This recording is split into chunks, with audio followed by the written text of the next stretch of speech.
다윗의 별명이 있습니다. 하나님 마음에 어떻게 하면 하나님 마음에 합해질까요? 저도 하나님 마음에 합한 자였으면 좋겠어요. 근데 제가 다윗을 보면서 다윗을 시기하고 질투하는 것이 아니라 다윗이 하나님 마음에 합한 자가 구약에 되었다면 하나님의 합한 자의 그 길을 열어놨다는 생각이 듭니다. 우리도 하나님 마음에 합한 자가 될 수 있다는 사실이죠. 그죠? 근데 제가 다윗의 생애를 연구해 보면 굉장히 마지막 때 우리가 굉장히 그 안에 전략적이고 굉장히 계시적인 그 삶의 생애가요, 굉장히 많은 것들을 말하고 있고 우리 가운데 음성을 주더라고요. 마지막 때 어떻게 살아야 될 것인가. 여러분, 그 다윗의 삶을 통해서, 다윗의 생애를 통해서 다윗은 정말로 구약에서 뭘 살아냈습니까? 신약을 살아냈다고 할 정도로 굉장히 구약임에도 불구하고, 물론 구약에서는 선지자와 왕과 제사장, 위로부터 기름 부음이 세 가지 특별한 직임을 하나님께서 성령의 기름을 붓고 직임을 세워서 일하게 하시는 부분이 있습니다. 그래서 모든 사람이 성령의 내주하심을 경험하지 못합니다. 그럼에도 불구하고 이 다윗은 구약에서 신약을 살아냅니다. 그렇게 계시적이고 그렇게 예언적이고 그렇게 즉흥적인 사람이 될 수 있었던 이유가 뭘까? 다윗은 찬양하는 자였습니다. 다윗은 시편을 쓴 작곡가였습니다. 굉장히 영이 예민하고 감수성이, 또 영적 감화력들이 하나님의 받아내는 것들이 엄청나게, 그리고 제가 속옷이 벗겨진지도 모르고 춤을 출 정도로의 댄서에다가 그 정도의 순수성을 가지고 있었습니다. 나이가 먹어도 저렇게 돼야 되구나. 그러면서 신약에 보면, 사도행전에 보면 베드로가 예수님 설교를 하는데 다윗이 항상 주를 배웠다라고 고백을 합니다. 잠깐만 그 장면 보겠습니다. 제가 좀 풀어놓을 게 있어서 그래요. 사도행전 2장 25절에 보면요, 마가의 다락방에 오순절날 성령의 기름 부음 안에서 성령 세례가 임하고, 이제 베드로가 이거 현상이 요엘서에 예언한 대로 자녀들이 예언하고 젊은이는 환상을 보며 아비들은 꿈을 꾸라면서 예수님의 설교를 쭉 합니다. 그러면서 중간에 다윗 얘기를 하면서 한번 봐보겠습니다. 시작. 다윗이 그를 가르쳐 이르되 내가 항상 내 앞에 계신 주를 배웠으며 나로 열정하지 않게 하기 위하여 그가 내 우편에 계시도다. 다윗의 고백 가운데 항상 누굴 뵀다? 주를 배웠다.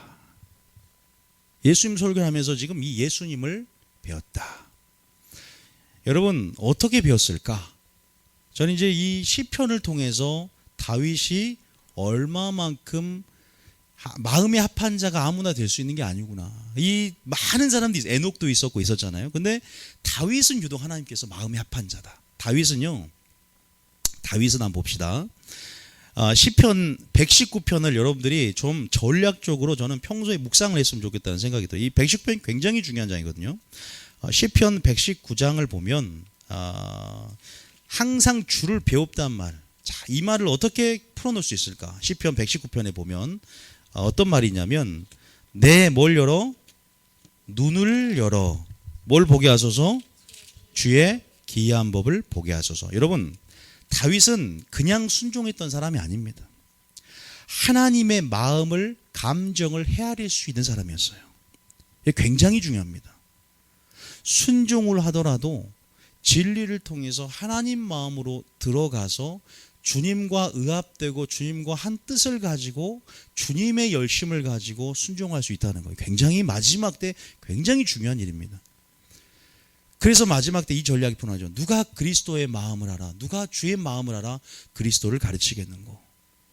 하나님의 마음을 우선순위를 가지고 마르다의 영성으로 들어갔을 때 진정으로 가르친 사역이 되었던, 선교 사역이 되었던, 저는 지금 주님의 오른데 그 마음, 그 뜻으로 들어올 자들을 하나님께서, 그 뜻으로 하나님 보호할 자, 진리의 사랑을 줄 자들, 사랑한 자들을 지금 찾고 있다고 믿습니다. 다윗과 같은 자들. 다윗은 지금 어떠한 심령 안에 한 가지 소원만 있었냐? 예수님을 봤다는 것. 이것이 구약적으로 주님의 진리 속에서 하나님의 영광의 실체이신 예수님을 믿음의 눈으로 봤다는 사실을 기억하셔야 됩니다. 예수님을 만난다는 것은요, 내 심령 안에 말씀 안에 진리의 영역 안에서 깨달음으로 또 들어오는, 예수님이 바로 내가 눈을 열어서 성령의 계시의 조명 안에서 주의 율법에서 놀라운 것이 뭐겠습니까? 하나님의 말씀을 너무나 애인처럼 사랑했고, 하나님의 율법을 완전하고 소성한 하나님의 율법을 너무너무도 사랑했던 다윗의 그 고백이 바로 시편 119편의 1절부터 끝절까지 줄줄이 기록되어 있는데요, 그러면서 놀라운 것을 보게 한, 무엇을 보았냐 이 말, 바로 하나님의 아름다움인 예수님의 실체를 받는 줄 믿으시기 바랍니다. 그걸 봐야 돼요. 다시 말해서 예수님 그분 자신이 완전한 목적이 되었습니다. 내 영이 주를 찾기에 갈급합니다. 내 영혼이 오직 주님만 바라는도다. 바라고 찾고 구하는 것이 오직 하나였습니다. 어떤 상황에도, 어떤 환경에도. 그래서 119편을 제가 정독을, 119편 여러분들이 꼭 시편 중에서는 반드시 제일 기니까 또 시험 들 수도 있고, 그럼에도 불구하고 제일 긴 것을 제일 은혜가 돼요. 굉장히 중요합니다. 자, 119편. 자, 다시 한번 그냥 감정을 이입한 것들만 지금 찾아드릴게요. 자, 47절 읽어봅니다. 47절 시작. 내가 사랑하는 주의 계명을 스스로 즐거워한다. 또 77절 시작. 주의 긍휼이 여기심이 내게 임하사 내가 살게 하소서. 주의 법은 나의 즐거움이니이다. 여러분의 즐거움이 바로 하나님의 말씀이 되길 원합니다. 마지막 때는 즐거움이, 하나님을 경외함이 나의 즐거움이 되길 원합니다. 즐거움을 따라가는 것입니다. 그래야 오래 갈 수 있고 즐길 수 있습니다. 그래서 올 2017년 목표가 하나님을 뭐하라? 여호와를 즐거워하라. 하나님을 기뻐하는 것이 너희의 힘이니라. 하나님을 찬송하는 것이 우리의 힘이니라. 하나님을 가까이함이 우리의 복이니라. 시편 73편에도. 그런데 이 말이 무슨 말인지를 제가 오늘 이해시키려고 그래요. 아니, 맨날 목사 하나님 목적이라는데 그게 왜 중요한지를 제가 이유를 설명해 드릴게요. 왜, 아니 목적인데 왜 그렇게 목적인 걸 강조할까? 여러분, 이게 얼마나 중요한지 오늘 제 말 들어보면 압니다.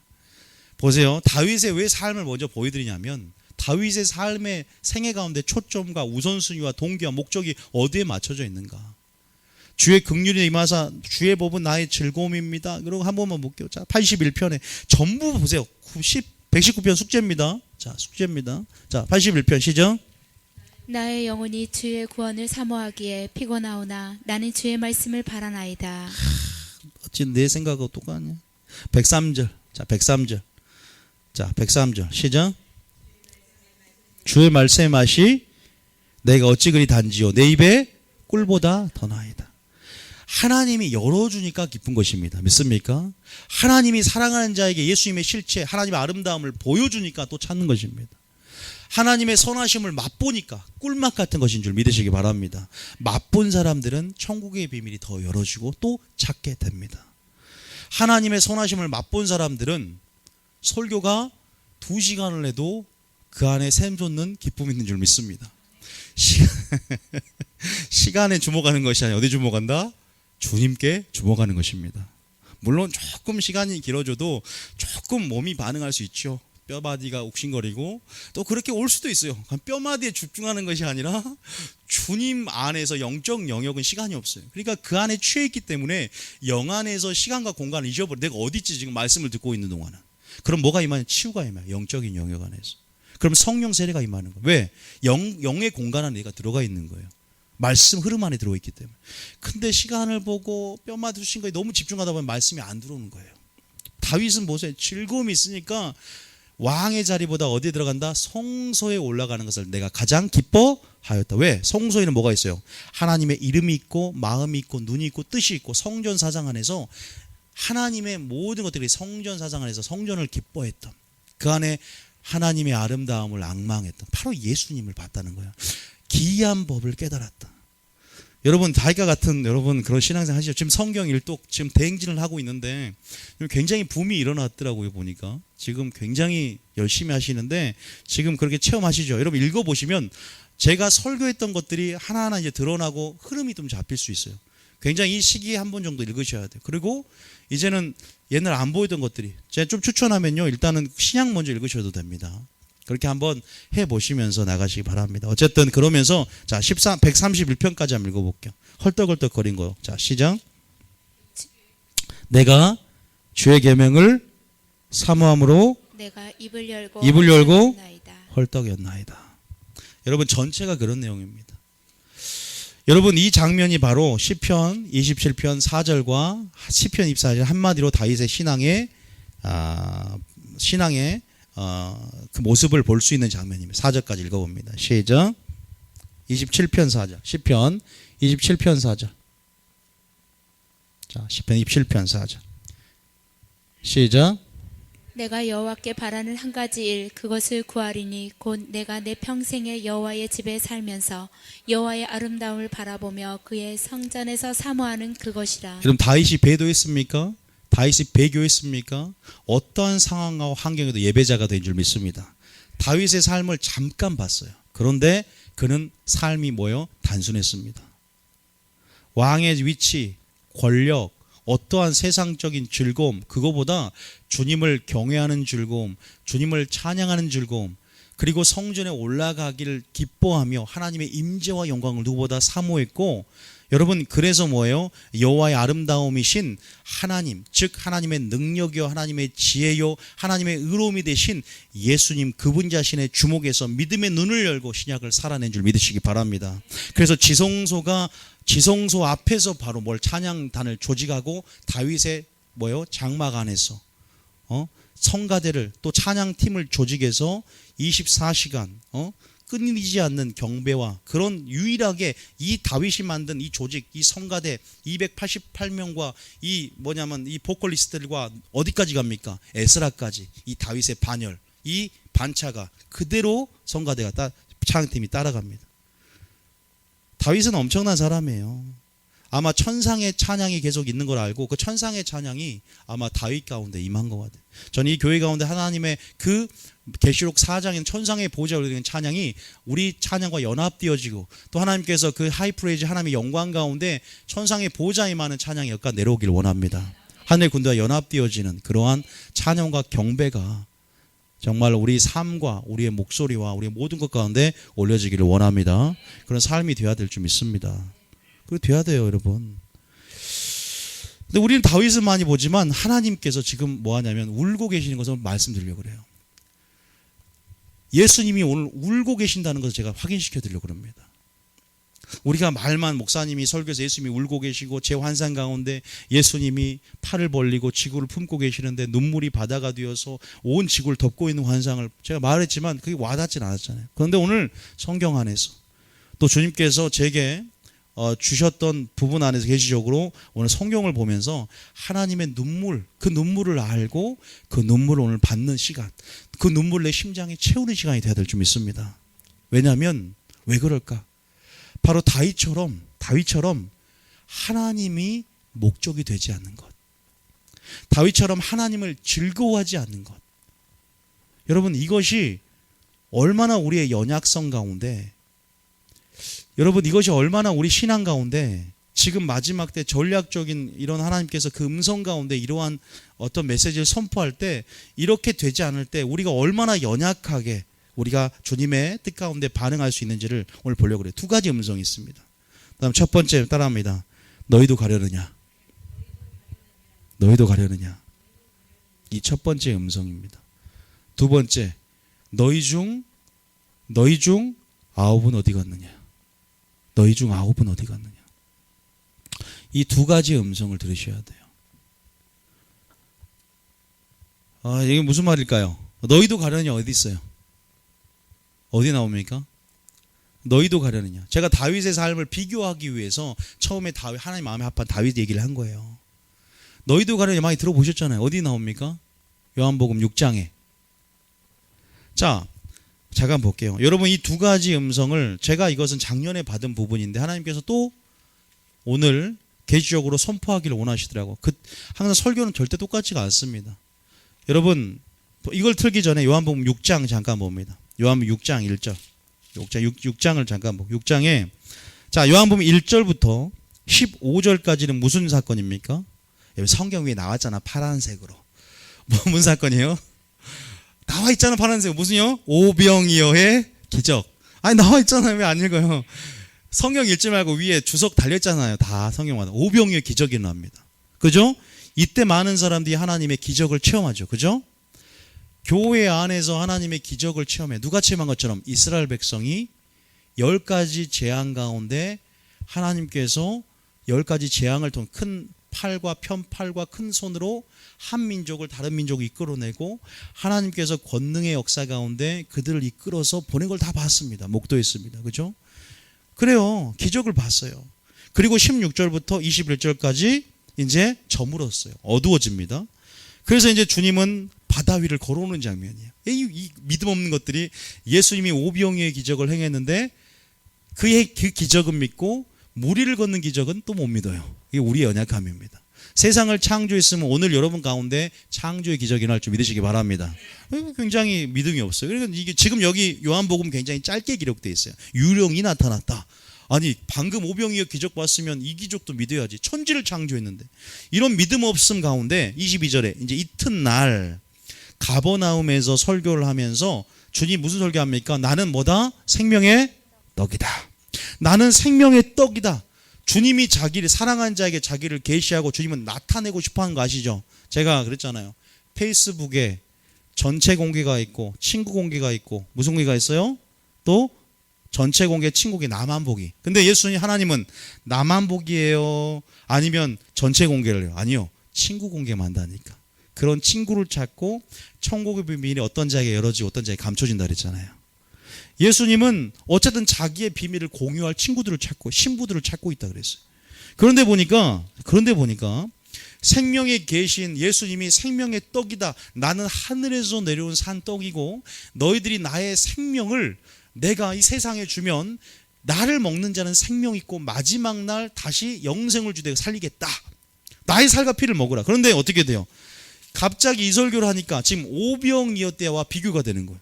오병이어 기어 때 정말 떡을 먹었는데 썩을 양식을 위해서 주님께서 걔들은 모여들었어요. 그런 기적을 보고 모여들었는데 갑자기 그들의 요구와 예수님의 요구가 충돌이 일어납니다. 내가 교회를 다닌 목적과 교회 안에서 하나님 말씀하신 그 요구가 좀 더 깊이 있게 주님이 자기를 계시할 때 충돌이 일어나더라 이 말이에요. 내가 원하는 형상이 있어요. 예수님의 형상이. 나는 이러한 예수를 믿고 이러한 말씀 안에서 이런 예수를 내가 형상으로 가고 이런 목표를 가지고 신앙생활을 하고 있는데 주님은 더 부담감을 주고 더 죽어라 그러고 더 바치라 그러고 더 내려놓으라 그러고 뭔가 이거는 내가 나 자신을 잃게 생기고 굉장히 부담감이 엄습해 오는 그러한 엄청난 무리한 요구를 하는 것 같아요.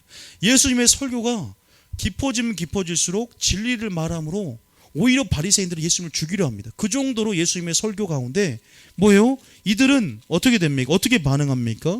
자, 그 절 다 빼고 어디에 66절, 666이에요. 666. 자, 66절 시작. 그때부터 그의 제자 중에서 많은 사람이 떠나가고 다시 그와 함께 다니지 아니하더라. 자, 그때부터 누구 중에서? 제자 중에서 달려야 돼요. 제자 중에서 많은 사람이 떠나가요. 그리고 다시는 그와 함께 다니지? 여러분 이걸 기억하셔야 됩니다. 마지막 때 주님이 진리를 선포하고 마지막 하나님 말씀이 선포될 때 다 받아들인 게 절대 아닙니다. 다수는 부인합니다. 기억하셔야 돼요. 여러분들은 남은 자하고 그루터기이기 때문에 우리끼리 있을 때는 다 100%인 것 같지만요.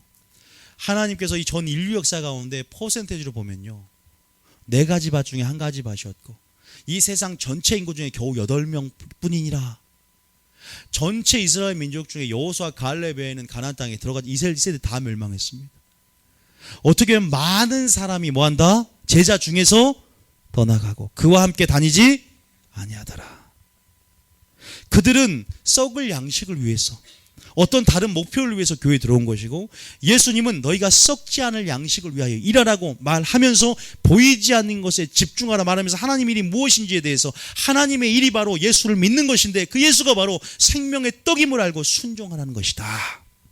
순종해야 된다. 근데 순종이 부담감이 있는 거예요.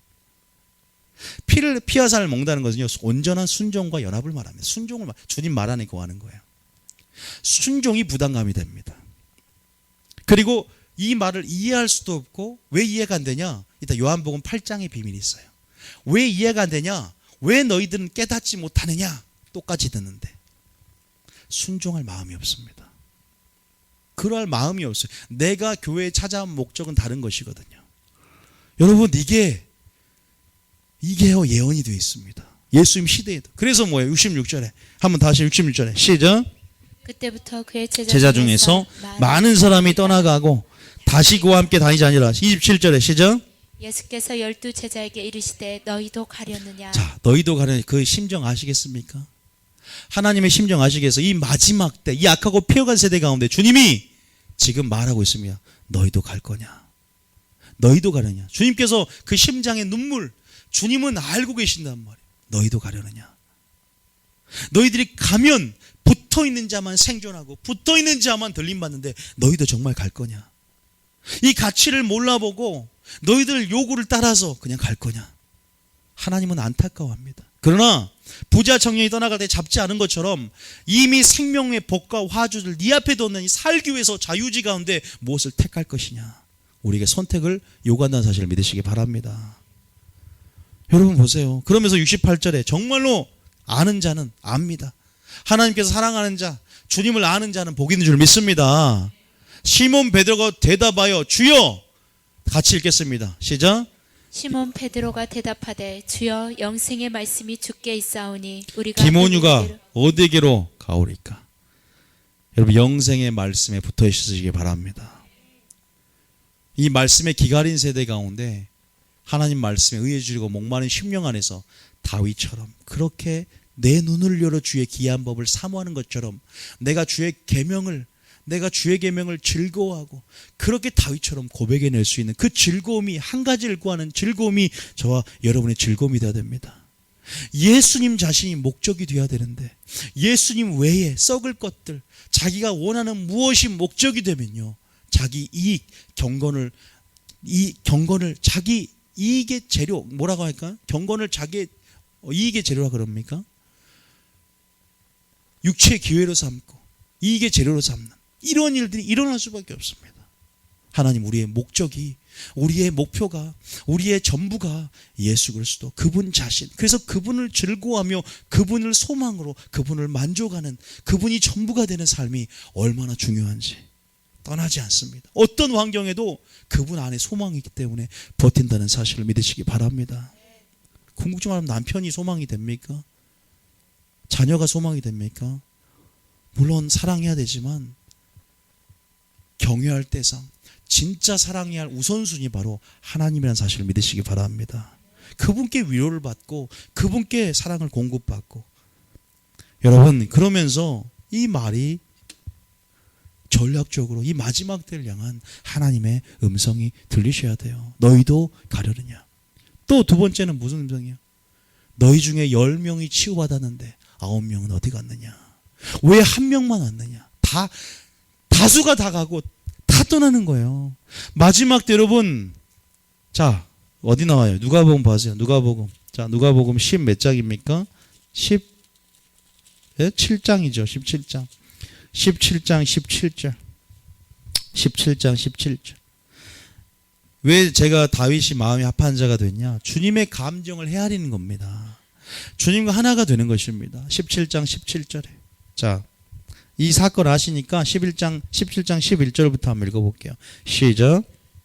예수께서 예루살렘으로 가실 때 사마리아와 갈릴리 사이에 지나시다가 한 마을에 들어가시니 나병 환자 10명이 예수를 만나 멀리 서서 소리 높여 이르되 예수 선생님이여 우리를 불쌍히 여기소서 하거늘 보시고 이르시되 가서 제사장들과 내게 너희 몸을 보이라 하셨더니 그들이 가다가 깨끗함을 받은지라.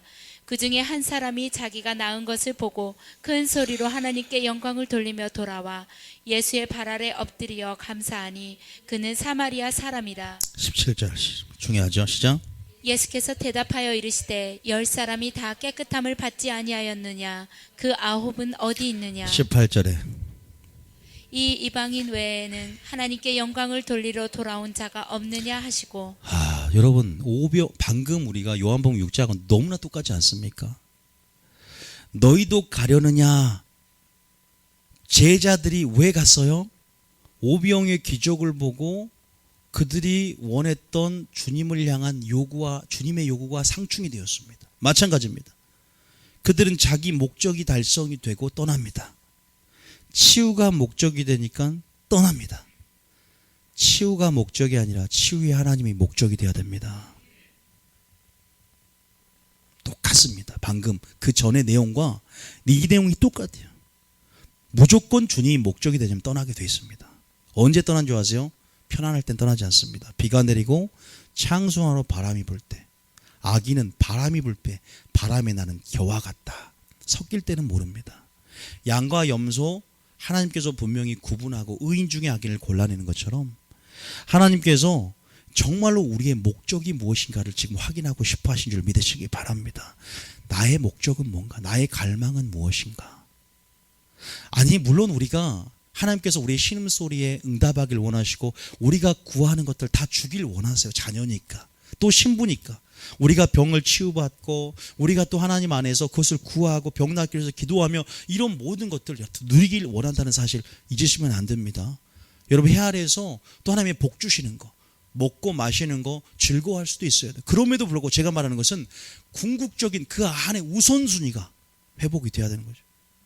그걸 말하는 거예요. 저는요. 치유도 위해서 서로 기도하고 하나님의 치유의 하나님을 맛보며 그 치유를 위해서 구할 수 있다는 말, 그건 선한 거고 그렇게 구해야 되지만 마지막 때 지금 전략적으로 풀어놓는 메시지는 하나님 그분 자신이 다윗처럼 목적이 되고 그분이 갈망이 되는 부분, 치유가 아니라 치유의 하나님. 그래서 평소에 말씀을 통해서 진리를 통해서 하나님이 무엇을 원하시는지, 하나님의 경영 방식이 무엇인지, 하나님이 우리의 주인으로서 그분의 주인에 합당한 뜻이 무엇인지를 우리가 아는 것이 믿음이고 그 믿음을 가지고 주님을 기쁘시게 할 수 있다는 사실을 믿으시기 바랍니다. 이것처럼 주님이 그렇지 않은 그들의 중심을 보시고 안타까워하잖아.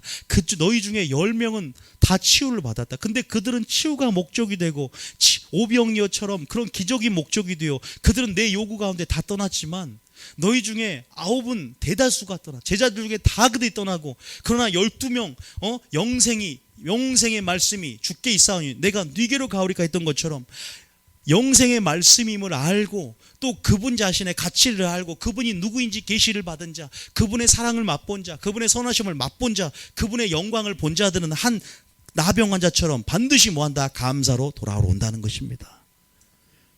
주님이 누구인지를 아는 만큼 예배자가 된 줄 믿으시기 바랍니다.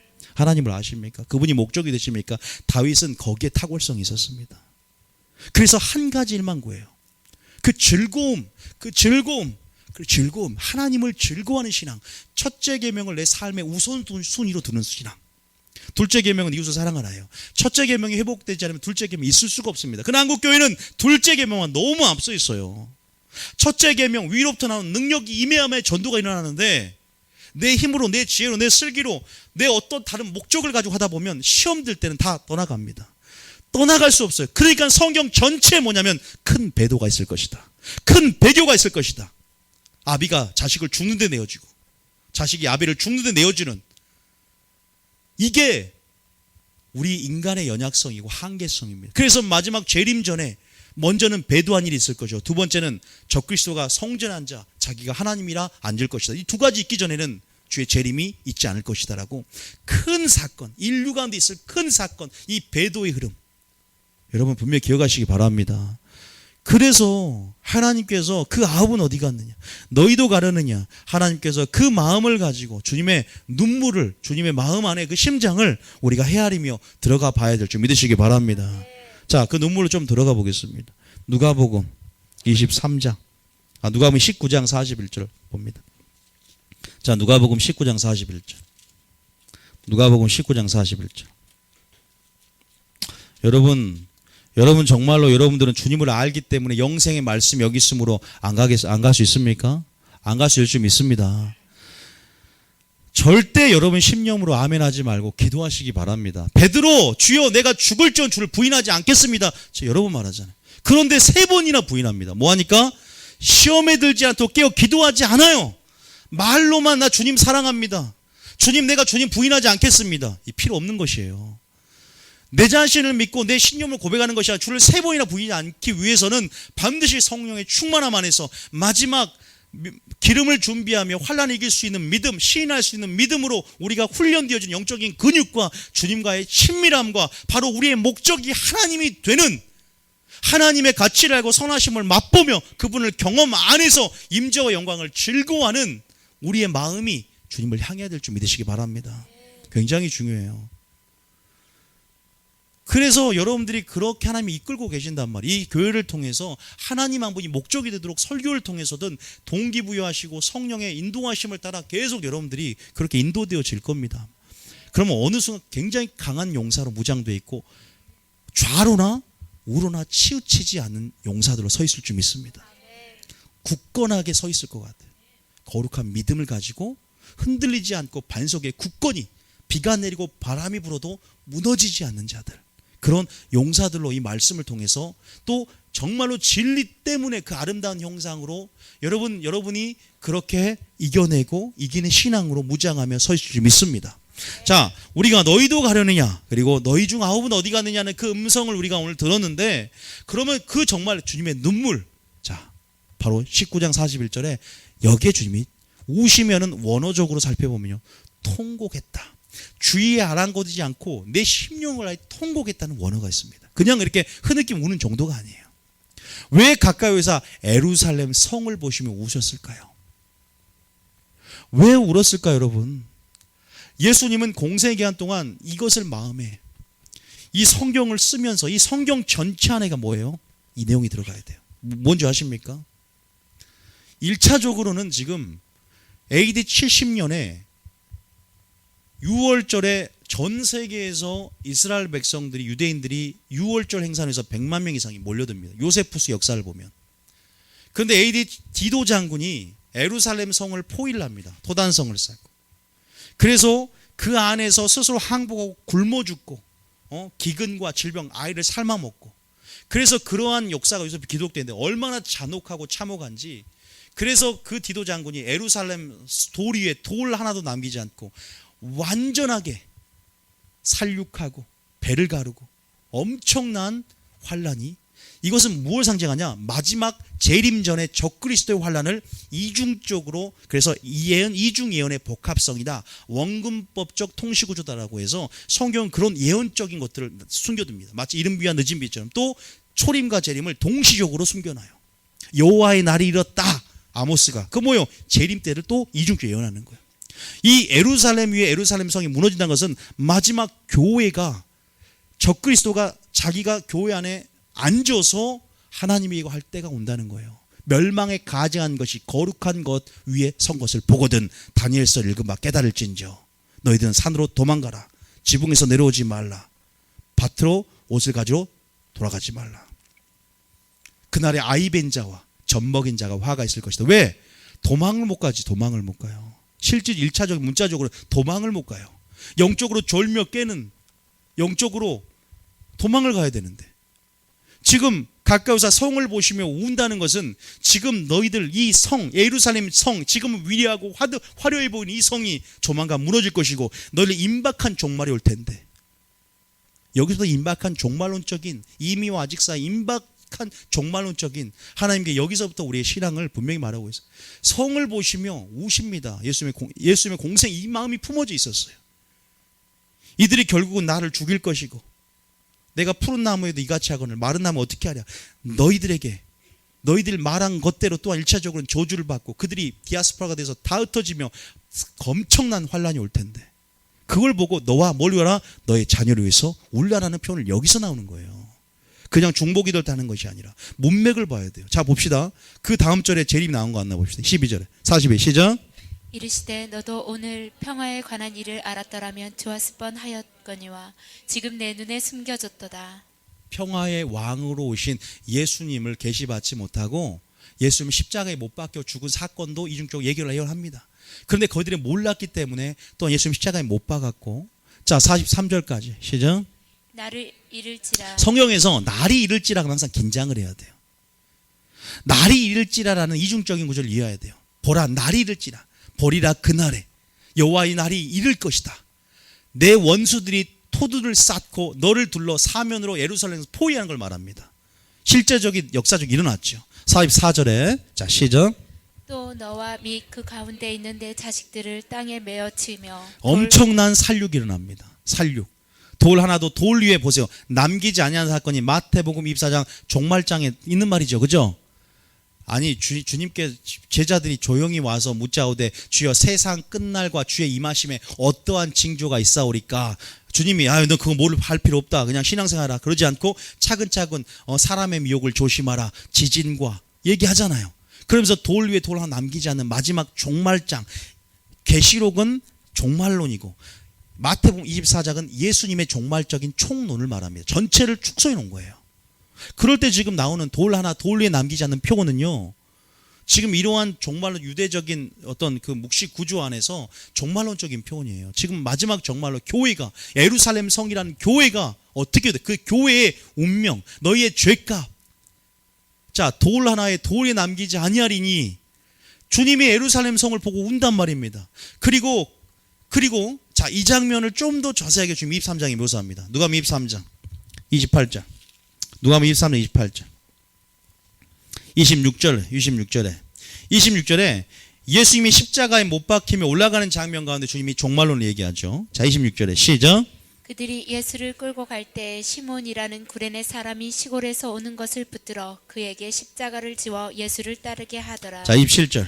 또 백성과 및 그를 위하여 가슴을 치며 슬피 우는 여자의 큰 무리가 따라오는지라. 가슴을 치며 슬피 우는 여자의 큰 무리는요, 폐역한 유대인이 아니라 주님을 사모하는 그러한 그 무리의 딸들입니다.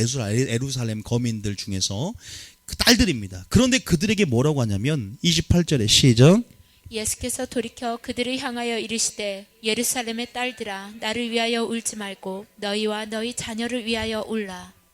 자, 여기에 대해 연구를 굉장히 많이 한 사람이고, 여러분 말씀드릴 수 있는 건 뭐냐면 예수님의 고난이 큰 것이 아니라 너희들에게 임할 엄청난 환난이 더 크게 될 것이다. 나를 위해서 울지. 나는 이제 부활하고 아버지 곁으로 올라가는, 너에게 유익이 되는 부분이 있겠지만 너희들이 계시적으로 또 이 상황 가운데 너와 너희를 위해서 울어야 되고, 너희들이 지금 어떤 믿음으로 어떻게 이 환난을 이길 수 있는지 저희들이 준비하고 예비하고 깨어있는 것에 대해서 주민 분명히 울라라고 기도하라고 말합니다. 기억하셔야 돼요. 너와 내 자녀를 위해서 울라. 바로 지금 로마의 핍박이 1차적으로 엄청난 환난과 살육, 아까 치면 우리가 잠깐 누가복음 19장에 살펴봤던 것처럼 재림 전에 그 환난, 지금 그러면서 뭐라고 합니까? 우리가 너와 내 자녀에서 울라, 이것을 우리가 왜 종말론 이해해야 되냐? 29절에 바로 종말론적인 표현이 나오거든요. 29절에 시작. 보라 날이 이르면 사람이 말하기를 잉태하지 못하는 이와 해산하지 못하는 배와 먹이지 못한 젖이 복이 있다 하리라. 이 말이 어디 나와요? 마태복음 24장 종말장이 나오잖아요. 그날이 안식일이 되지 않도록, 겨울이 되지 않도록 엄청난 환난, 그 환난에 대한 분명한, 그러면서 폐역한 유대인들이 아니라 분명한 대상을 믿는 그들에게 말합니다. 예루살렘, 내가 사랑하는 예루살렘 딸들에게 너희가 그런 환난을 볼 텐데 지금 너희들 울어야 된다. 환난 이길 수 있는 믿음으로 준비해야 된다. 왜 성경 전체가 환난에서 이길 수 있는 믿음, 정금 같은 믿음, 인내하는 믿음, 왜 인내가 마지막 충성이 필요한 것인가? 왜 순교자의 영성을 가지고 신앙의 본질이 있는 것인가? 성경 전체를 한번 읽어보면요, 이 흐름이 딱 나옵니다.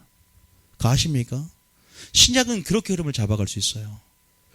죽음을 빼놓고 순교를 빼놓고 순교자의 영성을 빼놓고 성경 전체가 설명이 되잖아요. 그래서 네 자신을 부인하면, 네 자신을 죽이면, 네 자신을 부인하고 네 자신을 죽어라. 단순히 목이 당강하는 것 차원을 넘어서서 우리의 자존심, 우리의 모든 혈기, 우리 모든 것 십자가에 묻는 것을 또 말하죠. 죽음을 전제로 미랄이 죽으면 떨어져 죽으면 열매를 맺는 거예요. 열매를 맺는 근본적인 죽음으로부터 시작하는 거죠. 거룩한 산 제물이 되라. 내가 죽을 때 누가 산다? 예수님이 사는 것입니다. 이 본질은 죽음이에요. 본질은 환난 가운데 인내가 하나님의 공의라고 제가 설교를 했습니다. 그게 성경 전체 하나님의 공의 가운데 환난을 받게 한 자는 환난으로, 환난을 당한 자는 안식으로 갚은 것이 하나님의 공의니. 성도들의 인내와 믿음이 여긴나니. 성도라는 표현들. 그래서 저는 이 환난이라는 개념, 이게 그 고통의 경중이 아니에요.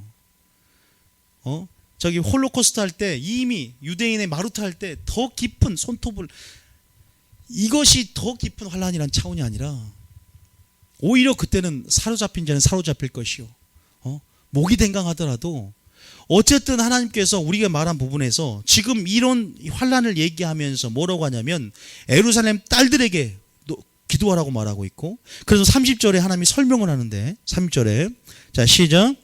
그때 사람들이 산들을 대하여 우리 위에 무너지리라. 왜 이런 말 한 줄 아세요? 너무 환난이 심하니까 산들에서 무너져, 나 차라리 죽어, 지금 여기에 죽었으면 좋겠다 이거예요.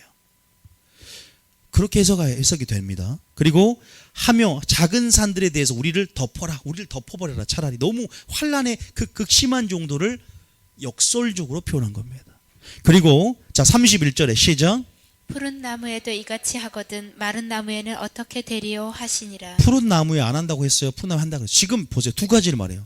왜 제가 믿는 자가 환난을 통과한다고 말하냐면 예루살렘 딸들도 통과한다고 말했고, 너희도 기도하라고 했고, 너희들은 회피할 것이다, 그렇게 말하지 않아요. 푸른 나무에도 이같이 하거든. 푸른 나무에 누구예요? 푸른 나무 예수님을 말합니다. 1차적으로는 예수님이고, 예수님을 죽인 폐역한 유대인들이 말은 나옵니다. 그러나 이중적으로 푸른 나무, 결국은 우리 믿는 자들도 결국 이런 환난 가운데 만약 여기까지 된다면 환난을 준 자들, 또 환난 가운데 배반한 자들은 어떻게 되리요? 이런 차원에서 분명히 마지막 때 그들을 위해서, 너는 나를 위해서 육체적인 그 슬픔 때문에 울지 말고 너희들이 이제는 너와 내 자녀를 위해서, 실제적으로 그들 자녀들이 어떻게 돼요? 자녀를 갈라먹고 임신한 여자의 엄청난 요세푸스의 증언을 보면, 그 당시 살았던 유대인 요세푸스의 증언을 보면 엄청난 사료, 그 책을 한번 읽어보십시오. 우리가 신앙의 본질을, 항상 믿음의 본질을, 그래서 다니엘서를 한다는 거예요. 다니엘서를 통해서 하나님 마지막 열어주는 환난을 이기는 믿음이 뭔가, 신앙의 지조와 절개를 지키는 것이 뭔가, 왜 계시록을 열면은 충성하라, 죽도록 충성하라 말이 있는가, 생명의 면류관을 내게 주리라. 내가 시험을 면케하겠다. 시험을 명쾌하겠다는, 면하게 주겠다는, 제가 가르쳐드렸잖아요. 명쾌하겠다는 것은 뭐예요? 텔레이오스라는 원어가 있는데 뭐냐면 시험을 명쾌하겠다는, 시험을 없애주겠다. 너희들은 시험을 통과하지 않고 그냥 데리고 가겠다는 게 아니라, 텔레이오스, 다시 원어는 명쾌하겠다는 말은 너희가 성령을 통해서 지켜 보호해 주겠다는 뜻이 있어요. 자, 그 장면 어디냐? 자, 잠깐만, 요한복음 17장 원어가 똑같습니다. 자, 요한복음 17장 봐보세요. 요한복음 17장. 이해되십니까? 자, 요한복음 17장. 예수님의 눈물을 여러분들이 오늘 보셔야 됩니다. 예수님이 그걸 보고 우십니다. 통곡하십니다. 우십니다. 그리고 나를 위해 울지 말고 너와 내 자녀에서 울라라고 분명 우리에게 말씀하십니다. 자, 요한복음 17장 대제사장 기도 가운데 그 시험을 명쾌하겠다는 용례가 똑같이 쓰인 것이 원어적으로 어디냐 찾아봤더니 14절, 15절에 나와 있더라 이 말이에요. 자, 14절 가봅니다. 시작. 내가 아버지의 말씀을 그들에게 주었사오매 세상이 그들을 미워하여 싸우니 이는 내가 세상에 속하지 아니함 같이 그들도 세상에 속하지 아니함으로 인함이니. 15절에 나옵니다. 시작. 내가 비옵는 것은 그들을 세상에서 데려가시기 위함이 아니요. 자, 세상에서 그들을 그냥 몰래 데려가기 위함이 아니요, 다만 뭐에 빠지지 않게, 악에 빠지지 않게 보존한다에 뭐가 나오는지 아세요? 기가 막히게 텔레이오스라는 원어가 나와요. 이것이 어디 나오냐? 계시록 3장에 나오는 너희를 시험에 명쾌하겠다는, 그 명쾌하겠다는 말과 악에서 보존해 주겠다는 말하고 용례가 똑같아요, 원어가.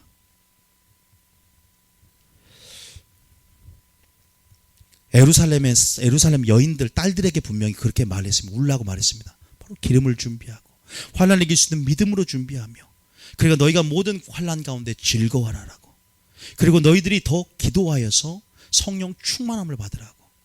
또 우리 가운데 하나님이 요구하는 마지막 때 준비하고 예비하고 깨어서 방주를 예비하는 삶의 방식이 있어요. 여러분, 그것 가운데 모든 것이 전제가 뭔지 아십니까? 하나님이 목적이 되는 신앙이 되어야 할 줄 믿으시기 바랍니다. 요거 돼야 됩니다. 하나님을 즐거움을 경외함으로 삼는 성령이 충만할 때 성령이 임하면 하나님을 경외함을 즐거움으로 삼을 것이요. 이사야 11장에 나와 있어요. 성령 충만하면 그렇게 이끌림을 받고 그 마음 안에 부드러운 마음을 주고 율례를 지키게 하며 하나님이 진리의 영으로 소망의 영으로 즐거움의 영으로 기쁨의 영으로 충만하게 될 줄 믿으시기 바랍니다. 환난이 문제가 아니라 내가 성령 충만하냐 충만하지 않느냐, 환난의 경중 강도가 문제가 아니라 나는 얼마만큼 주님을 사랑하느냐, 주님을 목적으로 하냐, 여기에 초점을 맞추시기 바랍니다. 여러분, 그 눈물의 의미가 뭔가? 다 기뻐합니다. 다 예루살렘 성에 들어왔을 때 다 기뻐해요. 큰 웅장한 그 교회의 크기. 그러나 지금 그 환난도 있지만 지금 우리가 겪고 있는 크고 작은 환난 가운데 여러분, 주님이 아파했던 것이 뭡니까? 지금 경건하게 살고자 하는 뭘 받습니까? 핍박을 받습니다. 여러분, 제가 진리를 말합니다. 진리를 말한다고 했을 때, 제가 진리를 말할 때, 제가 예수님이신 진리를 선포할 때 반드시 뭐가 있냐? 경건하게 살고자 하는 자는 결단코 세상의 흐름과 반대이기 때문에 연호는 상처가 있습니다.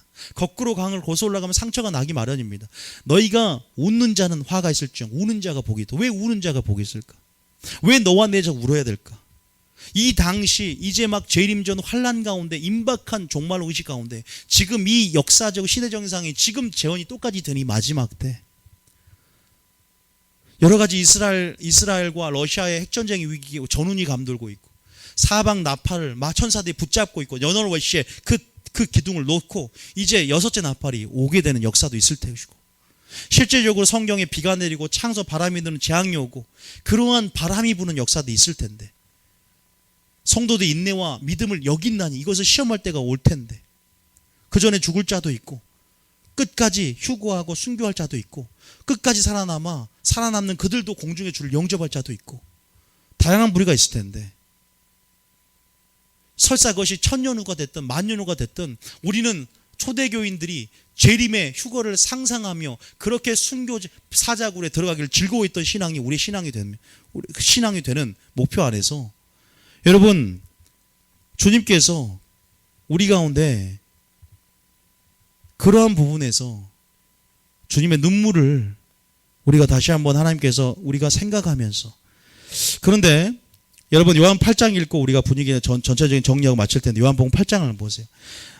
진리를 말함으로, 마지막 때 예수님께서 진리를 말함으로, 지금 주님께서 주님을 목적으로 하자고 주님을 계시적으로 주님을 알지 못했던, 너희도 가려느냐, 너희 중 9은 어디 갔느냐, 다 떠나갔던, 다 배도했던, 주님 오시기 전에 배도하는 일이 있을 터진 다 배도했던 그들 가운데, 자, 요한복음 8장의 사건이 오늘날 재현되고 있다는 거죠. 자, 요한 8장까지 한번 볼게요. 요한복음 8장에 어디냐? 자, 8장에 31절부터 읽어봅니다. 시작.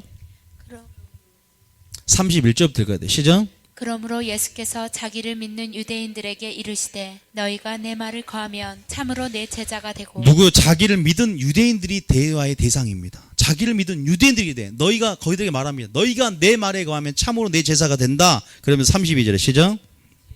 진리를 알지니 진리가 너희를 자유롭게 하리라. 진리가 너희를 자유케 한다. 진리를 먼저 알아야 된다.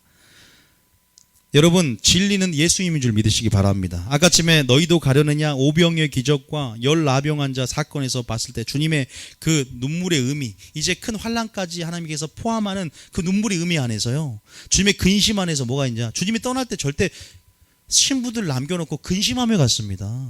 이 세상에 있는 이 완벽한 마귀가 늪을 만들고 택한 자를 미혹할 걸 알고 있기 때문에 결코 사도 바울처럼 쉽지 않은 마음으로 승천했단 말이에요. 성령을 보내줌에도 불구하고. 저 보세요, 다수가 떠나갔단 말이에요. 진리를 알지 진리가 너희를 자유케 하는데, 진리를 모르면, 예수님을 모르면 분명히 배도하고 떠나갈 수 있다는 사실을 기억하시기 바랍니다. 진리의 사랑을 받고 하나님의 뜻이 뭔지를 마지막 때 이해하고 분별해서 찾아내야 될 줄 믿으시기 바랍니다. 굉장히 중요해요. 근데 굉장히 그게 어려운 건 아니에요. 자, 보세요. 자, 그러면 36절에 시작. 그러므로 아들이 너희를 자유롭게 하면 너희가 참으로 자유로우니라. 진리가, 예수님이 너희를 자유케 하면 너희가 참으로 자유하다, 생명이 있다, 물고기가 물속에 생명과 자유가 있다는 것을 말합니다. 자, 37절입니다. 시작. 나도 너희가 아브라함의 자손인 줄 아노라. 그러나 내 말이 너희 안에 있을 곳이 없으므로 나를 죽이려 하는도다. 분명히 마지막 때 진리를 전하면 뭐가 있다? 핍박이 있고 죽이려 하는 역사가 있습니다. 교회가 교회를 죽이려 하는 역사가 있어요. 여러분, 예수님도 결국 십자가에 못 박았습니다. 그게 예표입니다. 하나님이 이 모든 것을 알고 있어요. 지금 마지막 일어날 이 상황들, 여러분들 이 교회의 이 종교적인 분위기, 이 선지서에 나타난 종교적인 분위기, 이 시대적인 흐름을 읽고 있어야 돼요. 역사적인 이 패턴이 어떻게 흘러갈지, 하나님의 경륜이 어떻게 풀어지고, 하나님이 분명히 부흥을 주고 하나님께서 자신의 교회들을 일으키고 신부들을 일으키겠지만, 그것이 또한 어떠한 흐름 안에서 그냥 이렇게 순리적으로 잘 이끌어지는 부분, 하나님의 은혜를 주고 위로를 주지만, 사도 바울이 그렇게 고난을 당했던 것처럼 분명히 어떠한 부분에서 경건하게 살고자 하는 자는 반드시 뭘 받는다? 핍박을 받지만 그 안에 그 인내의 근육 안에서 하나님의 공의 가운데 안식으로 갚아준다는 사실을 믿으시기 바랍니다. 핍박을 두려워하며 떠나갈 자도 있어요. 이 중에 이 중에 있으면 있을 수도 있고 없을 수도 있지만, 뭐가 돼야 되냐면 바로 진리를 알아야 될 줄 믿으시기 바랍니다. 바로 진리를 알지니. 주님이 왜 이렇게 당부할까요? 왜냐하면 알고 있기 때문이에요. 너희도 가려느냐? 이미 떠나갔어요. 너희 중에 다 가려느냐? 9명 어디 갔느냐? 다수가 떠나갈 걸 알고 있어요. 마지막 때 되면 더 심할 것도 알고 있습니다. 환란이 올 텐데, 엄청난 환란이 올 텐데, 푸른 나무에 니같이 하거늘 마른 나무에 어떻게 하나 걱정하면서 하나님께서 말하고 있는데, 큰 배도 이름이 교회 안에 있을 걸 알고 있다니까요.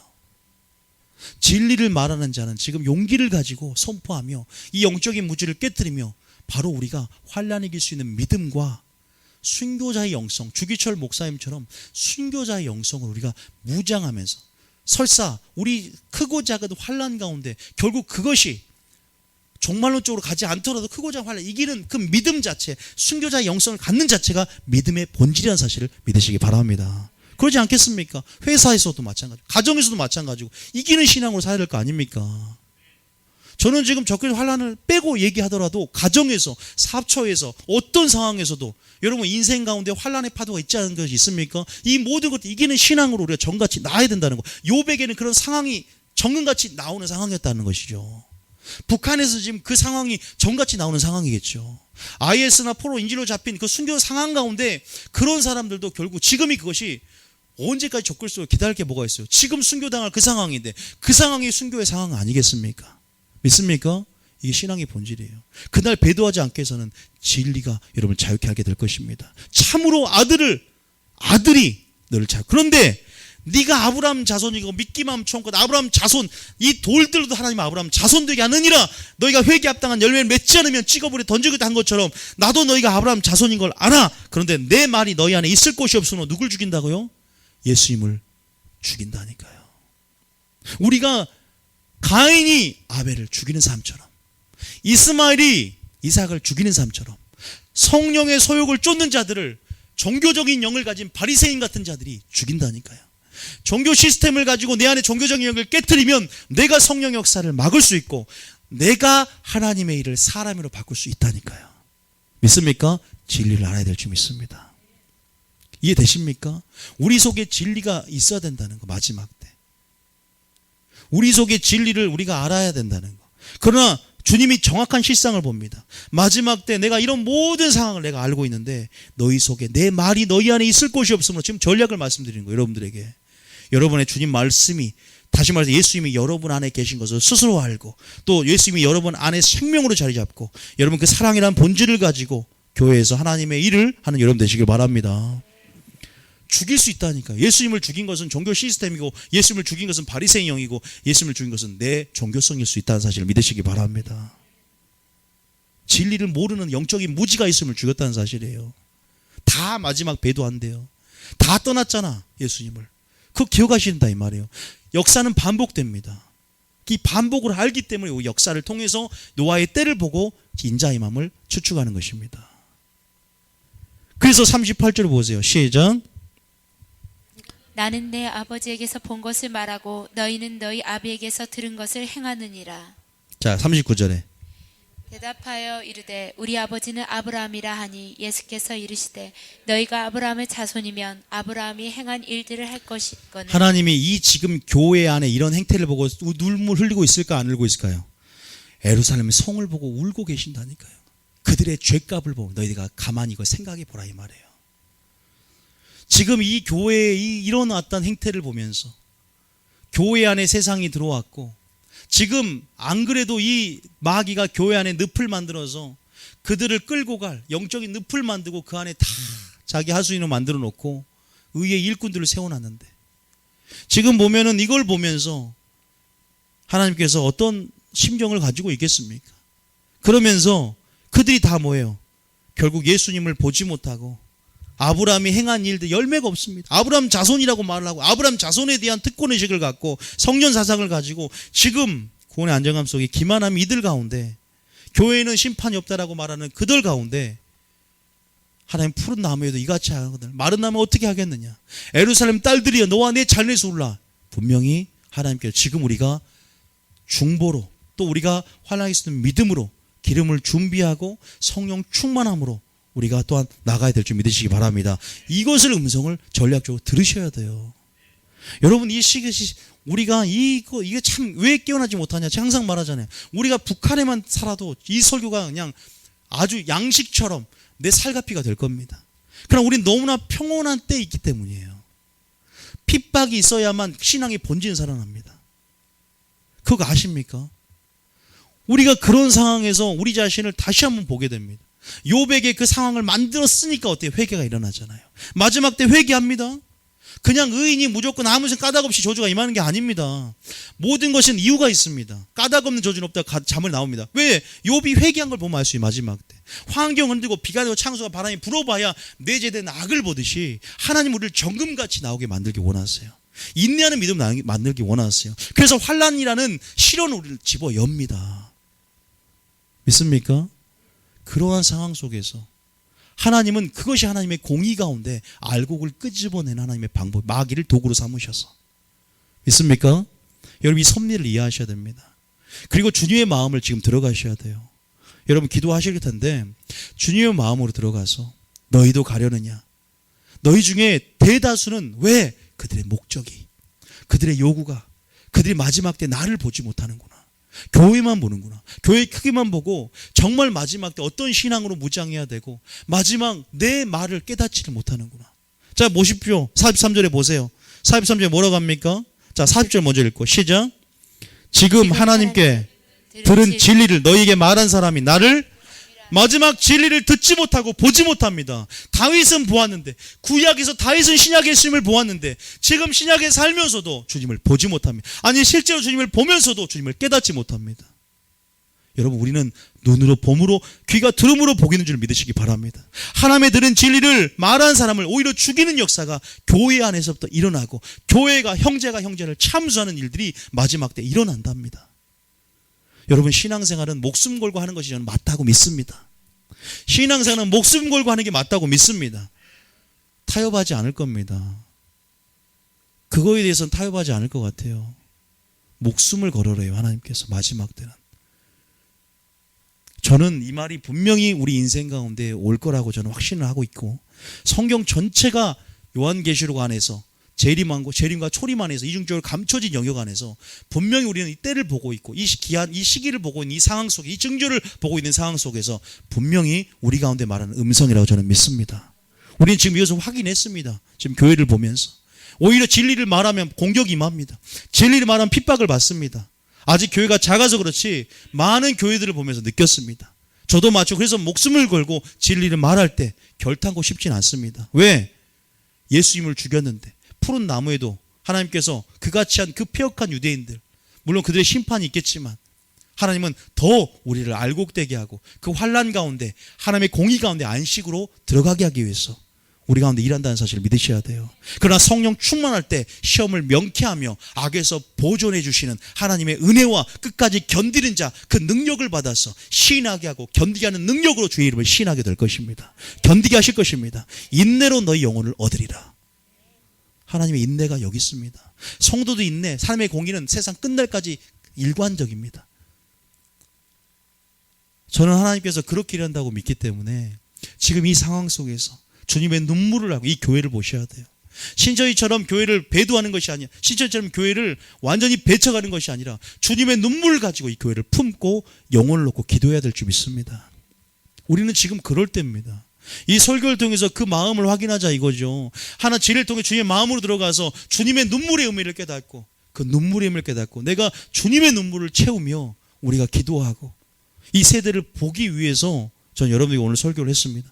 자, 하나님께서 제게 주신 부분들, 그래서 우리가 그러나 진리로 목숨을 걸고 진리의 파수꾼이 되어서 그들이 죽이려 할지라도, 보세요, 43절에 보면 그들의 실체를 정확하게 말해줍니다.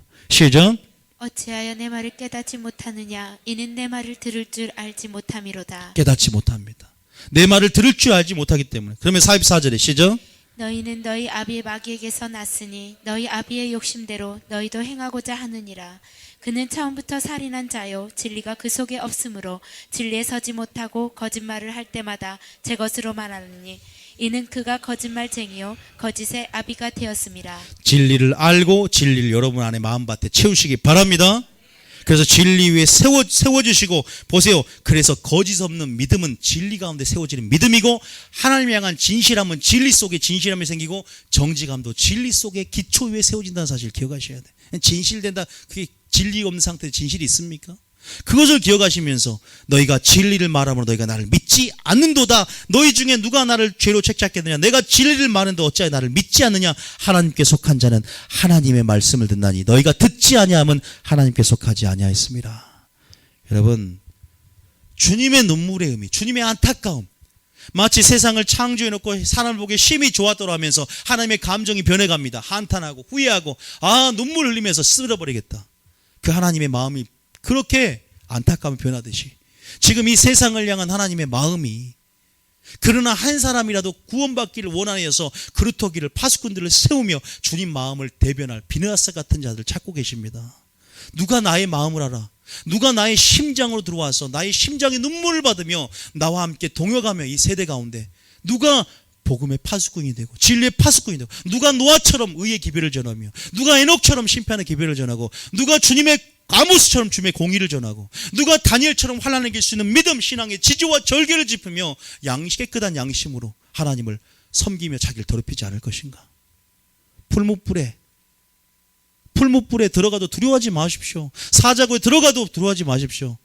왕의 신상과 조서의 금송 절하지 말면 절하지 말고, 성전에 앉아 적그리스도 절하면 절하지 말고, 융의표를 받지 말면 받지 말고, 왕의 집이나 포도주를 먹지 말면 먹지 말고, 먹는 것이 구원이 있겠습니까? 영원한 천국에서 주님과 함께 영원히 사는 게 좋지.